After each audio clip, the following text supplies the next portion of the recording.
Hello, we're going to talk about the evidence number 2, and my team are Alejandra, Jennifer, and me, Angelica. We want to talk about the things that you do and don't in a presentation. The title of the presentation was in lowercase. Slide 1 had a lot of text. The font on each slide was different. On some slides we find underlined text. The presentation does not contain pictures. No slides have captions. On a slide we find text very large letters to complete the presentation. Some slides have no transition, contain many examples. The colors of the slide do not match to the topic. There are unjustified text, poorly readable text, text downloaded from the web. I do not quote information taken from internet, different font size, and the slides do not have an order. Okay, first I'm going to show you a video that explains a bad presentation. Okay. Chantal, could you dim the lights, please?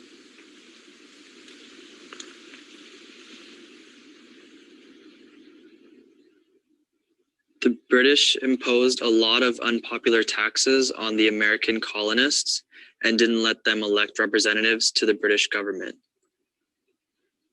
In retaliation, the Americans started to boycott British goods. In 1773, Americans in Massachusetts dumped a shipload of British tea into Boston Harbor. This became known as the Boston Tea Party.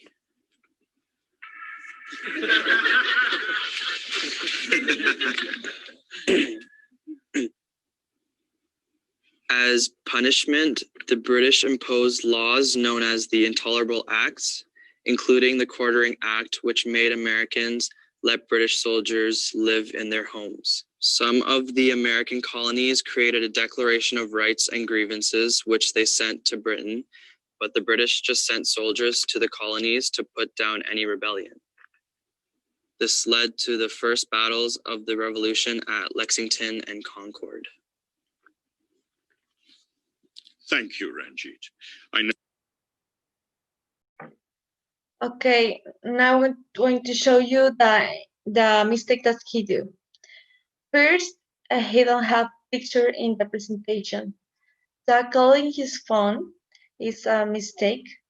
The slides have more information, have grammar mistakes, and read all the text. He's nervous and always move. Don't visit well, and don't study the topic.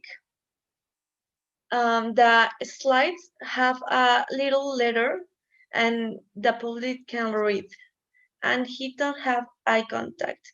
So this is the problems that he have. Okay, now I'm going to show you the second video that is the things that you do in the presentation. Good morning. Today I'd like to talk about the causes and effects of stress and how to cope with stress.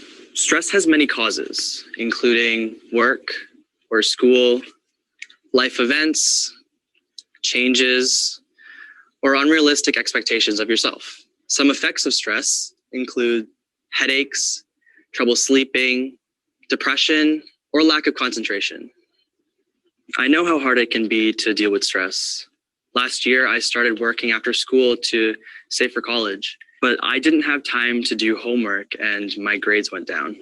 I had trouble sleeping, I only ate junk food, and I stopped hanging out with my friends. Fortunately, I was able to talk with a school counselor to manage my stress. She suggested that I reduce my hours at my job, eat healthy foods, and get some exercise. So I literally started walking home from school and bringing my lunch. I also asked my teachers for extra help. Now, I feel better. It's important to recognize when you're stressed and to ask for help. Thank you.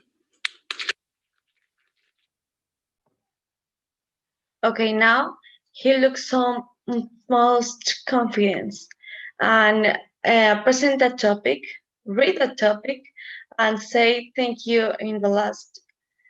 He don't have a phone right now, and he smile more and talk louder than this help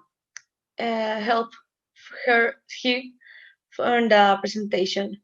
Um, our tip is that he have a little text in the presentation and more images that it attract the visual um, contact and big titles. Thank you. How to do a good presentation. Here I'm going to talk about the things that you should do and the things that you shouldn't do. Stay consistent. The biggest mistake at the PowerPoint presentation is that the people only copy and paste the information into the slide. Okay, and don't overdo the special effects. After years of updates, PowerPoint use humor because the format is so well established, and we will all seen thousands of them. Even the best PowerPoint presentation can struggle to a niche audience. And don't read the slides. Your audience presumably can already read. They don't want to have the words of the screen that they can read. Look up. Even if you aren't just reading from the slides, you just referring to them. You should still look up now and then to maintain eye contact with the audience. Don't rush.